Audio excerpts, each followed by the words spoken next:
Yai Miko, astute amusement. The head shrine maiden in charge of the grand Narukami Shrine, and the descendant of Kitsune lineage, eternity's servant and friend, and the intimidating editor-in-chief of Yai Publishing House, a publisher of light novels. Character details. The head shrine maiden of the grand Narukami Shrine, descendant of Hakushin's lineage, eternity's servant and friend, and the intimidating editor-in-chief of Yai Publishing House, a publisher of light novels. Come to think of it, Yai Miko's nicknames are as myriad as her changeable moods. The number of people who have tried to figure her out, for various reasons, could fill the streets of the Tenryo Commission's estate to Yai Publishing House, if you were to line them all up. But to this day, very few have succeeded. Not that Miko has ever intended to conceal anything, of course. Any capriciousness is but the result of doing as she wills and pleases. A riddle with no solution is no riddle at all, in any case. You just need to remember that she will always be none other than the wise and beautiful Yai Miko. Character Story 1. Yai Publishing House's editors once submitted a certain manuscript to the editor-in-chief. This work was well written, clearly thought out, and the themes were romance with a side of comedy, a prime slice of the zeitgeist. Such a gem would surely require but a thin coat of polish and a few beautiful illustrations to sell well. But unexpectedly, Yai Miko did not seem pleased with this, instead heaving a deep sigh before calling for the various head editors. One of them asked hesitantly, Lady Yai? I did ask him to write on this topic, yes, but isn't this the hot genre of the day? Faced with the editor's doubtful gaze, Miko gave her opinion forthrightly, that a book that should have been interesting, yet was shackled at every turn by the topic was, simply put, not free enough. Things like top sellers, genre fiction, these were not but fads that would come and go every decade. Getting with the times was a shortcut, yes, but if a work had the quality that could surmount this tide, why go with the flow nonetheless? Pass this message to this new author of ours. Tell him that there's no need to bother about genre. He just needs to write this story and write it well. Upon hearing this, the author stopped writing for a time, as if suddenly having an epiphany. Several months later, a new manuscript was sent to Miko and her editors. The latter were stunned, and even Yai Miko, who cared little about taboos, furrowed her brows tightly, a rare sight indeed. What do we do? This isn't good. Exactly. I mean, there's not being concerned about genre, and then there's something like Shogun Almighty, reborn as Raiden. This is just too much. Genre? No, there's no problem with that. It's his pen name I'm worried about. It's too normal for a book like this. Huh? So that's what you were concerned about? No, never mind. As long as you're happy, Lady Yai. Not long after, the author of this book would take to the literary stage with the Yai Miko approved and overly long pen name, Kade no Koeji Kenzaburo. As to how the editor-in-chief got the idea to start a Reborn as Guji Yai writing submission event, that would be a tale for another day. Character Story 2. If there was something inconvenient about being the Guji, it is that she must attend every shrine ceremony, dressed up to the nines and in her proper place in the sanctuary. The fireworks paint the night skies as they blossom, and the sounds of human merriment fill the shrine. And yet, she must sit within, a solemn smile on her face. Such tragedies are even more frightful to Miko than the possible wholesale disappearance of fried tofu from Teyvat. With the somewhat longer span of years that the Electro-Archon servants have, 100 years pass in the blink of an eye. As the years fly by, boredom becomes the greatest foe. And even if she were, Archon forbid, one day to accept sitting quietly still, obstinate as deadwood, would the world now sorely lack for another clever person adept at discovering fun and grasping opportunity? As such, looking for fun things to do in every nook and cranny can only be the most reasonable and necessary course. And if she were to, say, utilize her authority as Guji in making fun things happen, why, some things are unavoidable, are they not? On the day of the festival, Guji-yai would nod in satisfaction as she received a delivery of fireworks from the Yashiro Commission, of Naganohara construction and specially made to boot. That night's ceremony was, of course, performed with perfect respect to all etiquette and rites. The sight of the Lady Guji kneeling gracefully the whole night, though, would be an object of awe to all the other shrine maidens. In the meantime, she would sit beneath the meteor shower of light adorning the skies, watching the festival goers as they came and went.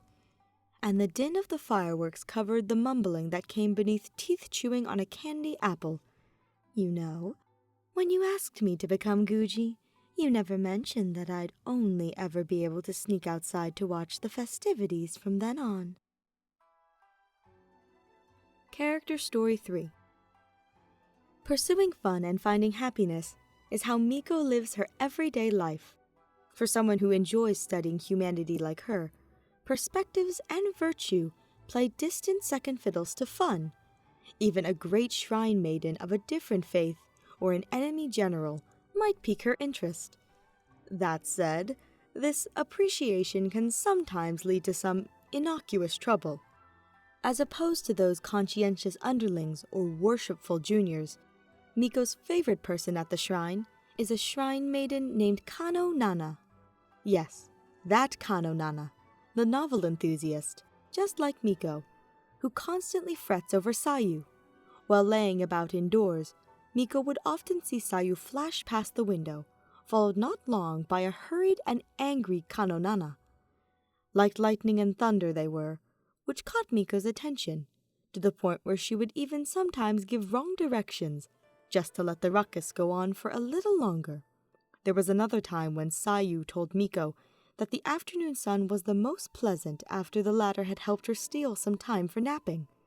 Perhaps encouraged by these words, Miko would transform into an ordinary Inazuman woman on a wonderfully sunny afternoon, descend from the mountain, and have a day out. The Aisa bathhouse in the city, Hanamizaka's Kiminami restaurant, Ogura textiles and kimonos by the street side. She did not miss a single store, and every one was an enjoyable experience. And in the evening, she was at Bantan Sango Detective Agency to tell them of a missing animal case she had heard about on the way. But you really must help good detectives. I mean, one can barely stand to watch those owners cry their eyes out as it is. Having done all this, the lady could not help but let slip a pleased smile. Taking part in Inazuma's daily life in such an identity really was fun. Well, except that part where Kujo Sada shot her a suspicious glance as they passed each other by. Right, and also, she probably owed the boss of Aisa Bathhouse an apology. The Outland-styled hot springs were indeed very good, but she might have accidentally shed some fox fur during the soak. Character Story 4.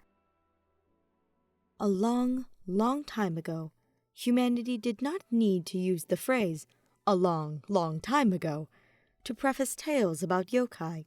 The Tengu dominated the skies, the Oni swept across the battlefield, the Tanuki were seen along small paths, and the Kitsune walked amongst humans.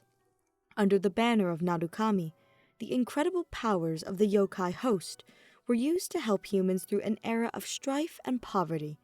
Seeking refuge in the mountains, they built a city by the sea, and so began Inazuma. Amongst the yokai, the lineage of Hakushin Kitsune was the most revered, and it was this great line that left a great many tales amongst humans. Whenever the yokai gathered to feast and sup now, a little braggadocious about how their latest exploits had become legend anew was very much given. Of course, considering the amount they would drink, most tales told afterwards would diverge a little from the truth. But no one minded. asking only that the tale be interesting. As time passed, this became known as Hyaku Monogatari Daikai, or the Great Meeting of 100 Tales. It was no uncommon sight to see Urakusai raise his cup and speak, holding all the other yokai spellbound with his story, drawing even smiles from Kitsune Saigu, the organizer of the event. Instead, it was Miko, who was in the form of a young kitsune, who would perch on Kitsune Saigu's shoulder and would relentlessly peck at any loopholes in Urakusai's story. Urakusai, being a cool-headed and brilliant gentleman, would explain as he twirled his beard.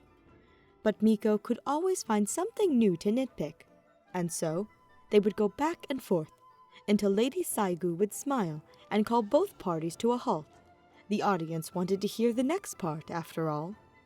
After another 3 rounds of drinks and several more rounds of stories, the company would be hard-pressed to even string a sentence together, let alone a story. And so, the gathered yokai would dispense with the word fencing, and use their powers to take to the skies to see who could best cover the sky and moon with their powers. And thus, it was said that 100 yokai shall parade upon a moonless night. 500 years on, that little kitsune has already become a mighty yokai in her own right. As for the yokai who drank with them in those days, they disappeared amidst war and history, and their remaining bloodlines grow thinner by the day. And thus did their great parade, the Hyakiki Yako, become something that happened a long, long time ago. Character Story 5. The swords of Inazuma have always been famous the world over, and the best works of the Raiden Gokaden, in particular, are national treasures. However, only a short time ago, more than half of the 5 artisan lineages were cut off. A great number of powerful people were caught up in that conspiracy, and those responsible were all called to account and banished. Even the Yashiro Commission's Kamisato clan was implicated due to their failure in supervising their subordinates. But before the shogun could give her final judgment, the Lady Guji, who usually did not meddle in government affairs, suddenly interceded, rescuing the Kamisato clan in their hour of peril. Thus, while they suffered a serious blow, they were spared from dismissal. In the years that followed, others would speculate greatly concerning the Guji's actions. Some observed the close relations between the Yashiro Commission and the Grand Narukami Shrine, and guessed that she had intended to foster advocates loyal to her. And yet, the shrine had always been an entity unto itself, and the Lady Guji did not usually meddle in governance. Thus, this action seemed a sacrifice greater than the reward, hardly a wise decision. Some said that the Guji suspected something to be wrong with the whole situation, and now that the list of those involved was so extensive, any major shakeup in the Yashiro Commission could destabilize Inazuma itself. This thought, too, seemed reasonable on face, yet did not stand up to scrutiny. After all, was not the rise and fall of great houses merely ordinary in the grand scheme of mortal affairs? Even then, if the Kamisato were to fall from grace, new leadership for the Yashiro Commission would emerge. Yet another story said that Miko engaged in secret talks with the Kamisato clan head just after the initial shockwaves had died down. But the wounded clan was like a candle in the wind at this point. What power could they have to change the situation? To this day, all these speculations have never amounted to anything, nor have any answers emerged concerning Miko's actions and motivations. But what none know is how Miko's words that day would become as engraved into the Kamisato clan as their house's crest. That the Kamisato clan has survived this incident is only due to the shogun's mercy. Do not forget this in the days that follow. Those words would serve as a seed of destiny, foreshadowing the Yashiro Commission's future position. In some other time, if a storm were to descend upon Inazuma, and even if they were to come into conflict with the other 2 commissions, the Yashiro Commission's Kamisato clan would remember the favor they were shown and abide the shogun's path to eternity. This was a move that the Guji played with no regrets whatsoever. Fire Soothing Festival Committee. The Fire Soothing Festival Committee was once an organization chaired by the Tenryou Commission and managed by the Grand Narukami Shrine, whose remit was to pray for a lack of any fires in the coming year. In those days, Inazuman houses were mostly made of wood, and any careless while handling fire could lead to disaster.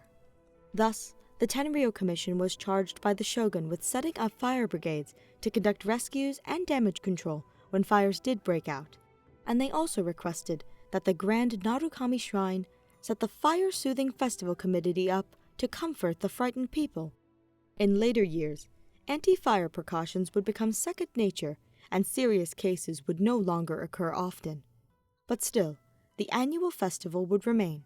The shrine maidens would dance elegantly, and the people would give generously, with the proceeds split 40-60 between the commission and the shrine.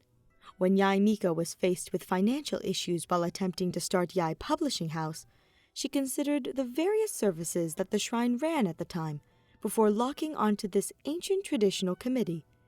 I mean, the busy work is solely done by the Grand Narukami Shrine, so why do we have to split the proceeds with the Tenryou Commission? What's more, all that more is just going into Kujo Senior's pockets. It's not like the Fire Brigade has ever gotten a year-end bonus or anything. As such, after some preparation, the Fire Soothing Festival of that year would be changed to no longer feature dancing shrine maidens, but a grand, rollicking light novel submission contest. The organizing body for this competition and any subsequent publications, the Yae Publishing House, would also borrow the Fire Soothing Festival Committee's budget. As for the profits, into the shrine's coffers they went. Well, we no longer have many fires, and yet our budget keeps increasing. Thus, this restructuring relieves the financial burden placed upon the people. Also, the study of lore and the writing of literature and poetry is also a way of pleasing our Archon. Surely you do not claim to know more of ritual and ceremony than I. That was what Yae Miko said most solemnly to Kujo Takayuki when he came by unannounced. The Tenryou Commissioner was ultimately forced to leave the way he came, stormy-faced, along with his attendants. Little did any of them know that the moment they stepped out of the shrine, the somber Yae Miko would pluck a novel manuscript from the nearby offering box and continue annotating it. Vision. That was the contest of magic for the ages! The foes split the seas as they strode across the skies, heaven and earth changing hue as they approached. Gohi in hand, the Lady Guji was solemn as she strode up Mount Yogu. All around her, the shrine maidens chanted their mantras as the clouds masked the sun, the thunder waiting within for the moment to strike. The battle was a grinding, protracted affair in time. In time, even the Guji began to falter, and the enemy seized that opening, lashing out with great force. Just then, a bolt of lightning descended like a falling star before the Guji, a glimmering vision. Grasping it in her hand, the revivified Guji showed forth her power and... Now wait just a minute. None of what you said happened, right? Well, how about this then? It all started the day that I had a most vicious ramen duel down in Hanamizaka. Oh, come on. No one's ever gotten a vision from eating ramen. But wouldn't that be interesting? I mean, these are the sorts of stories you like to hear, right? Yae Miko gave a thin, enigmatic smile as she was faced with the traveler's curiosity. After all, would you believe me if I said that my vision is purely ornamental? Just for show, little one? Hardly. Not even if it were the truth.